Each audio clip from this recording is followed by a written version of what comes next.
the Deputy Prime Minister and Minister of State for Defense Affairs, His Excellency Sheikh Saud Al Thani.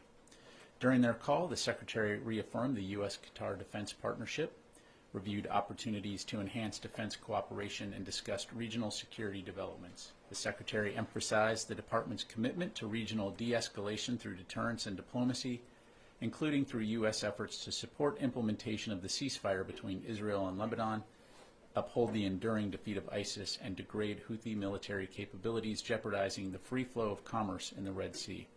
He further reinforced the urgent need to secure the release of all hostages held by Hamas and achieve a ceasefire in Gaza. The readout of the call is now available on defense.gov. Also yesterday, U.S. Central Command forces conducted a precision airstrike against a key command and control facility operated by Iran-backed Houthis within Houthi-controlled territory in Sana'a, Yemen. Per U.S. Central Command's press release, the targeted facility was a hub for coordinating Houthi operations, such as attacks against U.S. Navy warships and merchant vessels in the southern Red Sea and Gulf of Aden. The strike reflects CENTCOM's ongoing commitment to protect U.S. and coalition personnel, regional partners, and international shipping. I would refer you to U.S. Central Command for further questions. Finally, a quick update on the transition process. Yesterday, the Department's Transition Director, Ms. Jennifer Walsh, and representatives from the Office of the General Counsel, Washington Headquarters Services Security Office, and the DoD Transition Task Force met with 11 members of President-elect Trump's Agency Review Team, or ART, here in the Pentagon. In accordance with standard practice, the ART members signed non-disclosure agreements and discussed security procedures, including information security and next steps for transition efforts. DoD officials also showed the ART members dedicated office spaces here in the Pentagon that have been reserved for their use. For specific questions about the ART team, I would refer you to the President-elect's transition team. We'll continue to provide updates on the transition efforts within the Department as they become available, and remain focused on ensuring a smooth, orderly, and professional transition. And with that, take your questions. Go to AP. Tara. Thanks, General Ryder. So back to the drones. Can you unequivocally say that none of the drones that are being spotted are DoD assets or something that's being tested within the Defense Department? Are all of these either civilian or otherwise, but just not Department of Defense drones? You're talking about the drones in New Jersey up and down the... Yes, they are not DoD assets. None of them are? To my knowledge, none of them are. Okay. And are there any sort of experimental programs going on where maybe drones are being tested that... To my knowledge, no. Okay. What about the ones that are flying over military bases at this point? Have there been any possibilities of collecting what sort of information these drones are doing or anything like that? Yeah, again, just to kind of put this into context, and I know that our colleagues at the White House, FAA, DHS, FBI have all made this point. So over 1 million drones registered in the United States, and on any given day, approximately 8,500 drones are in flight. And so the vast majority of these drones are going to probably be recreational or hobbyist. They're going to be commercial drones, used in things like architecture, engineering, farming, or they could be used for law enforcement. Is it possible that some of those drones could be up to malign activity? It's entirely possible, but the vast majority, that is not, the case. And in the case of drones flying near or over U.S. military installations, that in and of itself, just given the volume of drone flights we see on a given day, is not something that's new. We take all of those seriously. We will typically, when we detect them, attempt to classify them and take appropriate measures. Is it possible that some of those are surveilling? Absolutely. But can you make that assumption in every case? Not necessarily. So in each case, commanders have the authority, installation commanders and authorities have the authority to respond appropriately, and will continue to do that. Okay, just one other topic, Ukraine. Did the U.S. have any role at all, either providing intelligence or otherwise, in what looks like a targeted killing of the Russian general? Yeah, I can tell you we were not aware of this operation in advance. We do not support or enable those kinds of activities. I've seen the reports Don't really have any information to provide other than what I've seen in the press, and so I'd have to refer you to the Ukrainians on that. Pat, last year, U.S. Transcom and U.S. Air Mobility Command signed an agreement with a group called the National Aerospace Research and Technology Park. This is in Atlantic County, New Jersey, and the agreement was to create a test and evaluation corridor for UASs, unmanned aerial systems, and advanced air mobility. Is it possible that these drones that are being seen in New Jersey are part of that corridor that was created a year ago to test these kind of drones and unmanned systems? Yeah, and I know you're not going to be surprised by this, but I've had some of your other colleagues reference that press release. I did check with the Joint Staff to see if that was possible, and again received confirmation: no military operations, no military drone or experiment operations in this corridor. Thanks, Pat. Going back to Russia, the general who was assassinated in Moscow, how significant is that? Do you think that's going to change Russia's calculus at all in the war with Ukraine? And what comments do you have on the accusations that he was responsible for the use of chemical weapons in Ukraine? I'd refer you to Russia to talk about the potential impact.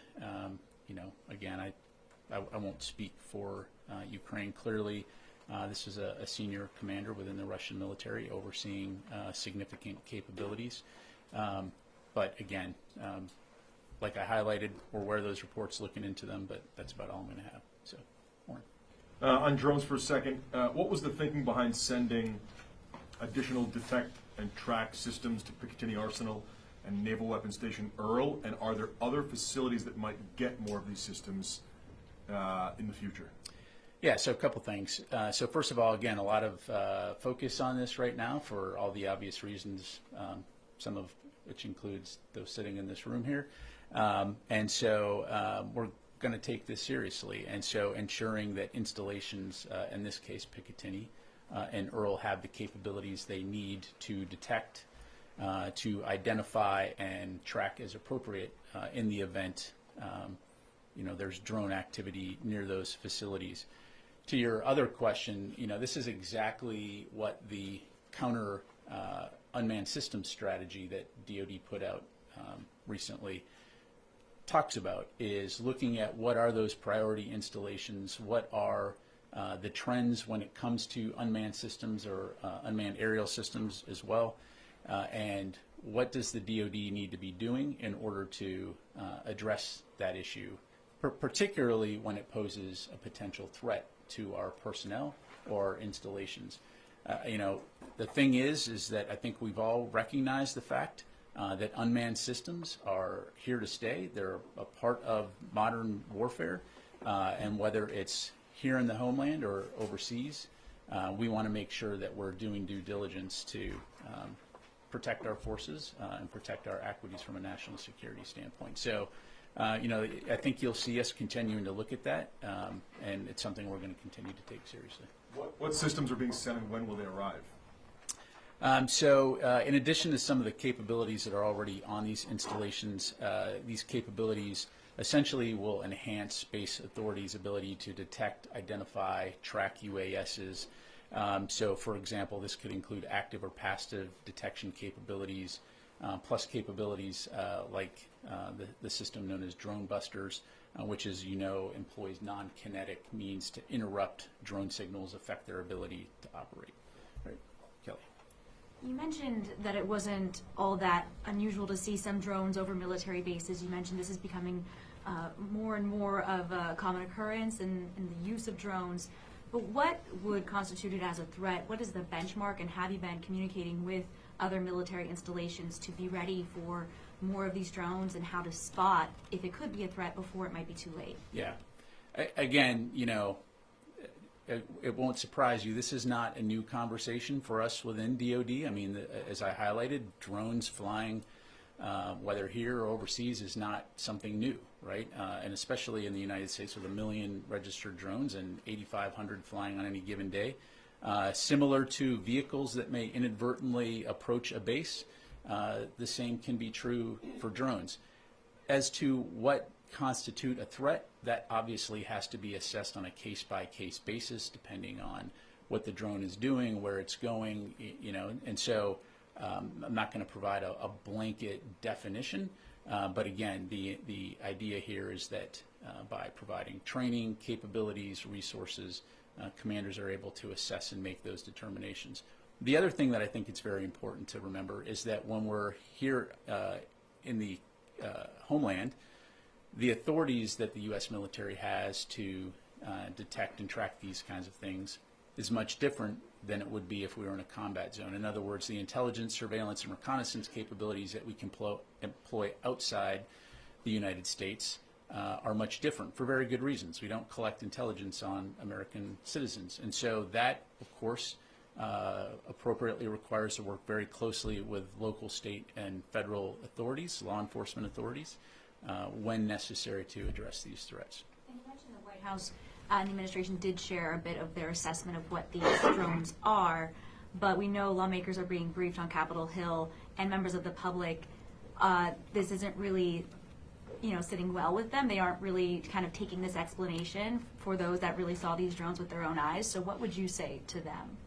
Well, again, I definitely don't want to minimize the significant interest and the concern that people have.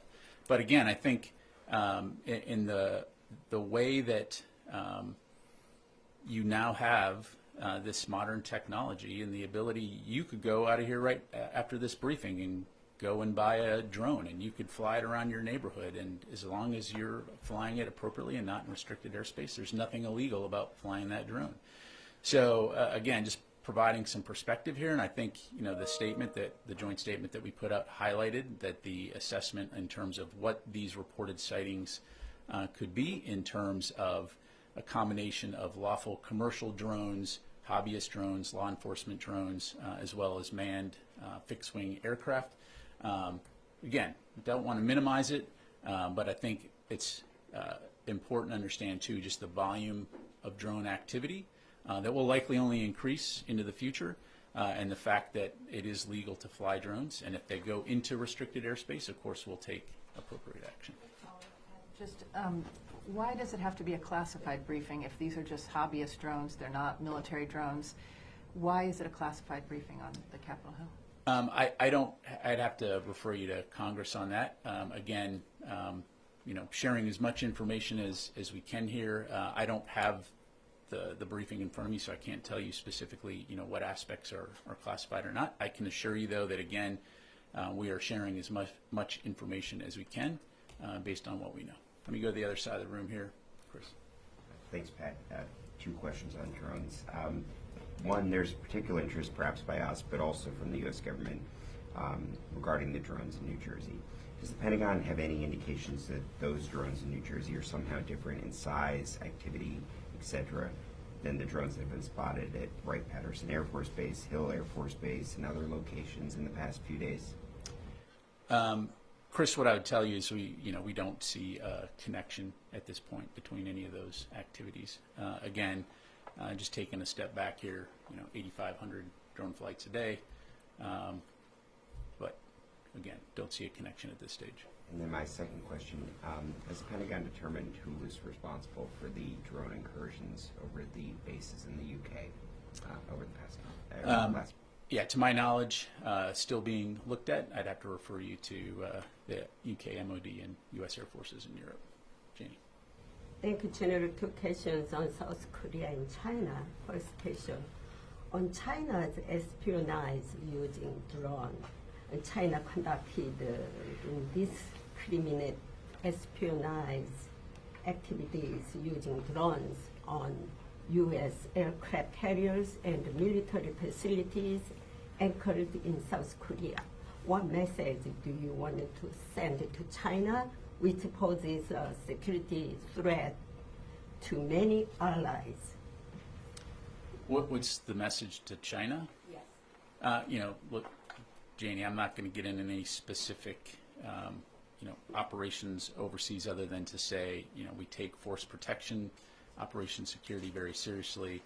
We value the partnerships that we have with our allies throughout the Indo-Pacific region and worldwide as we work together towards our mutual security interests. And so wherever there is a potential threat, we of course will take measures to mitigate, but I'll just leave it there. On South Korea, the security vacuum is in chaos due to the president suspended his work, and the military leadership also as well as suspended. Is there any disruption in the U.S.-South Korea alliance, and who is the Secretary Austin, the current dialogue partner? Yeah, so right up front, I would say, and you've heard Secretary Austin say this, the alliance between the United States and the ROK is ironclad. We continue to remain committed to peace and security of the Korean Peninsula, and our combined defense posture remains strong. I know that General LaCamera spoke with the acting Republic of Korea president on Sunday. He emphasized the strength of the alliance and reaffirmed commitment to pre-planned training and exercises. He also spoke with the acting Minister of Defense on Thursday on the same topic. So don't have anything to read out right now in terms of potential phone calls with Secretary Austin and the acting Defense Minister in the future, but certainly we'll keep you updated. Let me go to Eunice. Thank you very much, General. The Turkish Defense Minister says Ankara had proposed to Washington that they can assign 3 commander brigades to help fight Daesh and also control prisons where ISIS militants and their families are held. Those are your biggest concerns right now, especially after the fall of the Assad regime. So this is your NATO ally saying that surely if there was such a partnership between the US and Turkey, these are the 2 largest militaries within their alliance. Why not just team up? Is it just lack of trust? You just don't believe them, or you like to specifically work with the SDF? Yeah, thanks for the question. As you highlight, Turkey is a very valued NATO ally, and we continue to keep lines of communication open as it relates to the situation in Syria, as it relates to regional security interests like ISIS. I don't have anything to announce in terms of any changes in U.S. force posture or how we're approaching the defeat ISIS mission, but I'm confident that we'll continue to keep having those conversations with Turkey and other regional partners on this issue. Just one follow-up, please. The Turkish foreign minister just on the same day said that the YPG, as called the SDF, will either dissolve itself or be destroyed in Syria. Is the United States going to militarily step in? I'd asked this question before because Turkey stresses it very clearly that they're going to be destroyed. Or you can work with us and we can sort out the Daesh problem in Syria. Like, how do you approach this statement and like this behavior? Yeah, I don't have a comment to provide on the foreign minister's comment. What I would say is what I've relayed before, which is that the SDF remains an important partner. I think it's important to remember what Daesh or ISIS is capable of, as we've seen in the past. And we all have a vested interest in ensuring that they cannot resurge. And so I know, again, we're speaking with our Turkish counterparts and others in the region as it relates to the challenges associated with ISIS, as well as the SDF and the continued important role they play in preventing a resurgence of ISIS. And so we'll continue to have those conversations, and I'll just leave it there. Let me get to a couple other folks here real quick. Let me go to Jeff Schogel, Task and Purpose.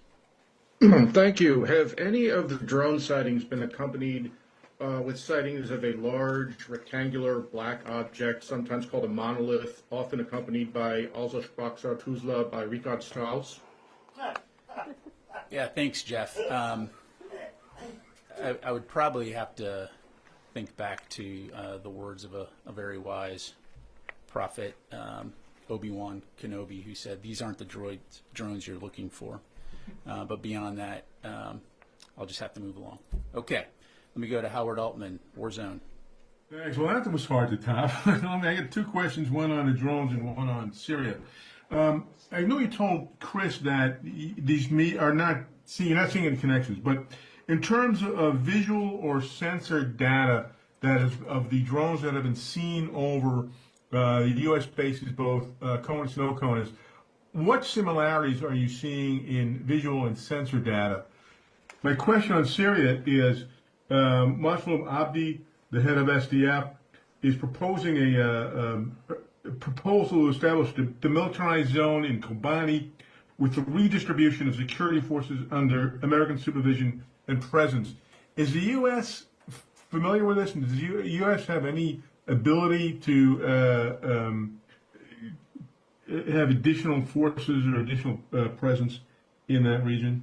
Thanks. Yeah, thanks, Howard. On your first question, I'm not going to have any information to provide in terms of sensor data, other than, again, as I highlighted earlier, we are employing a variety of both passive and active sensors in order to detect as it pertains to DoD installations. And of course, we're not the only ones in this business when it comes to U.S. civil airspace. I'd certainly refer you to DHS and FAA on that front.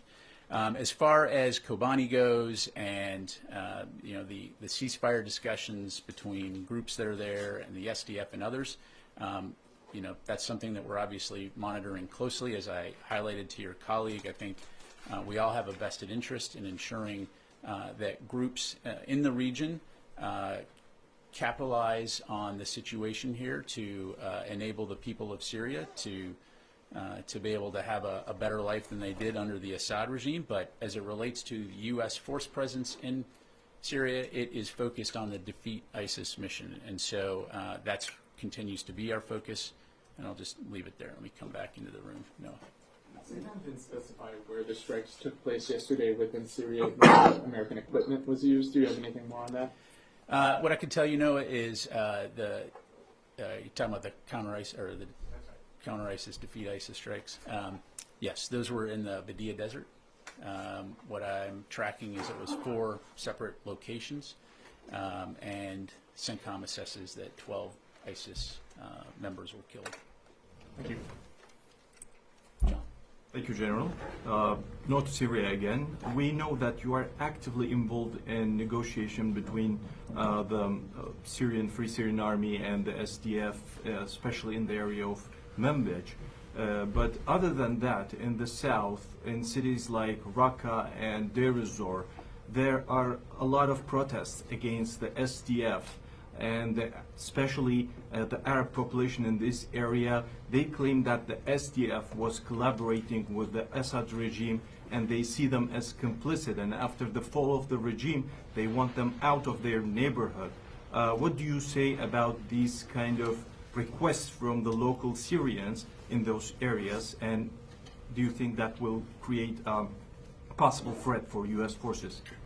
Well, as I'm sure you can appreciate, I'm not going to delve into domestic Syrian politics other than to say, again, we recognize the situation right now in Syria is fragile, particularly as it relates to the post-Assad regime. U.S. forces have been working closely with the SDF for years now on the defeat ISIS mission, and that continues to be our focus. Won't speak for the SDF or what the local population may or may not be saying, other than, again, I think we all have a vested interest in ensuring that ISIS is not allowed to regroup and resurge and return to the kinds of activities that we saw previously. Got time for just a couple more. I have another question. The leadership of the Assad regime, most of them who are criminals involved in slaughtering their own people, and very possibly in the future there will be courts against these names. We know Bashar al-Assad flew right away to Moscow, but rest of his team, do you have any idea how did they get out of the country, or do you follow any intelligence about personalities like Maher Assad, his brother?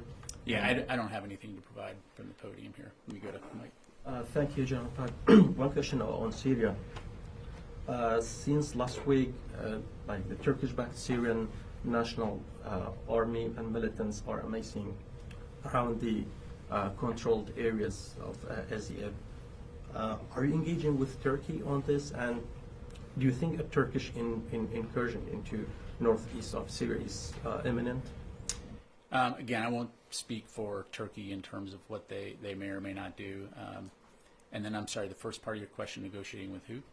Yeah, the Turkish-backed forces in around Kobani, amazing around Kobani to invade at Kobani.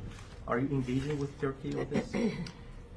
Again, I think I kind of already addressed this. Broadly speaking, the U.S. is communicating with Turkey about the situation in Syria writ large and keeping lines of communication as it relates to the post-Assad regime, trying to ensure that the people of Syria are able to experience security and stability. But from a U.S. military standpoint, our focus in Syria continues to be on the enduring defeat of ISIS. Okay, let me get to Jim, and then I'll come to you, and then we'll close it up. Jim. Joe, just to Syria again. Given all the unrest, are the and the counter-ISIS mission there, are the U.S. forces able to pursue that mission, and is the force protection measures, given the unrest, adequate for what's happening now? Yes, I mean, that is evidenced by the counter-ISIS strike we took a couple days ago. So, yes, they are able to conduct their mission, and of course, as it has always been, force protection remains a top priority for our forces in Syria. There are no plans to add more forces there? I don't have anything to announce right now in terms of change of force posture. Carl? Thank you. You've made it very clear that we are in Syria, the U.S. is in Syria to counter ISIS. You've said that several times. But our partner in that fight is the SDF, and the commander is now saying that he wants to propose a demilitarized zone because of these tensions with Turkey, and is asking for American supervision and presence. So is the Pentagon willing to consider that proposal to have U.S. boots on the ground in place to help that demilitarized zone? Carla, as I'm sure you can appreciate, I'm not going to make policy from the podium here. You know, obviously we continue to communicate very closely with the SDF as our defeat ISIS partner, but I'm not going to have any updates on in terms of change of mission right now. Last question, Mike. I know you're hoping for a drone question, so let me oblige you. Okay. You say that there are these sightings of, you know, why do most of the sightings seem to be around New Jersey? I mean, it's the Garden State and all, but what is so special about New Jersey that it's getting most of the attention from this? I've never seen drones here. I've never seen them flying around Virginia. And second question, drone-related question. I know we are building on you're developing the military's ability to detect drones. Are you also working on their ability to defeat drones in the air? Yeah, absolutely. You know, to answer your last question, and I would encourage you to go take a look at the counter unmanned strategy that we put out, you know, just last week that talks about the approach that we're going to take. And that includes the ability to defeat drones both kinetically and non-kinetically. And so, again, looking at places like Ukraine, we've seen the impact that drones can have on the battlefield, and so it's something that the department's taking very seriously. As for your question in terms of the preponderance of sightings, reported sightings in the New Jersey Northeast corridor, I can't answer that question, Mike. You know, again, personal experience, I have seen drones in D.C. I've seen drones, you know, personal drones flying around. And as I've mentioned from this podium before, one of my close relatives is a private drone operator. And I'm sure some of that person's neighbors have often wondered, you know, what that drone is doing. So, you know, without taking a holistic snapshot of every single privately operated drone across the United States, some of which can be that big, some of which can be that big, it's hard to know specifically, you know, why at this point in time. And again, as was highlighted in the joint statement, you know, the current assessment explains what we think most of those are, to include piloted manned aircraft. The last thing I would say on it, again, completely understand the concerns, completely, you know, will reinforce we're taking this seriously. You know, it's sometimes when you focus on something, suddenly you notice more. And so, you know, there's always the potential that because of the heightened awareness, now we're just more aware of this particular issue. But again, we'll continue to take this very seriously. We'll continue to take appropriate action if and when it's deemed that any of these drones near U.S. military installations pose a threat. But in the meantime, again, I think it's been very clear that we've not identified that any of these reported drone sightings were assessed as anomalous, or that it presented a national security or public safety risk over civilian airspace in New Jersey or other states in the Northeast. All right. This is part of this testing corridor between Dover Air Force Base and Joint Base McGuire. Yes. Thank you. All right. Can I ask you a follow-up? I apologize. It's based off his question. Now, you just came in the briefing room, so. Negative. I came in. You flew in on your drone? But thank you. That's okay. Normally my pattern. But you talked about the military bases. Has there been a surge in counter detection equipment that has been sent to military bases? I'm aware that DHS has sent other equipment to the New Jersey area.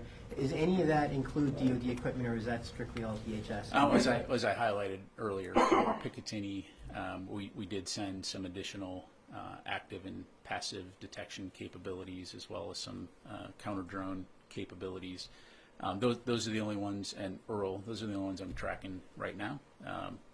But again, if we need to look at other installations, we certainly can, but I don't have anything else to. When you say active and passive, I mean, that is just strictly detection, or is that actually to bring drones down? So active and passive detection, different methods to be able to detect drones using different capabilities, right? So passive measures would essentially be, it just has the ability to receive signals without emitting signals, whereas active would be like radar. I bounce the signal off and it bounces back, right? And then separate from that would be counter UAS capabilities, things like let me make sure I get the name right here, like drone busters, which essentially emits a signal which is able to interrupt the signal on the drone, which can affect its flight. So that's a methodology that we have that is able to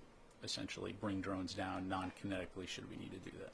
Anything in the DHS equipment similar to this, or is that? I mean, I'd refer you to them, but short answer is yes. Okay. All right. Thanks very much, everybody. Appreciate it.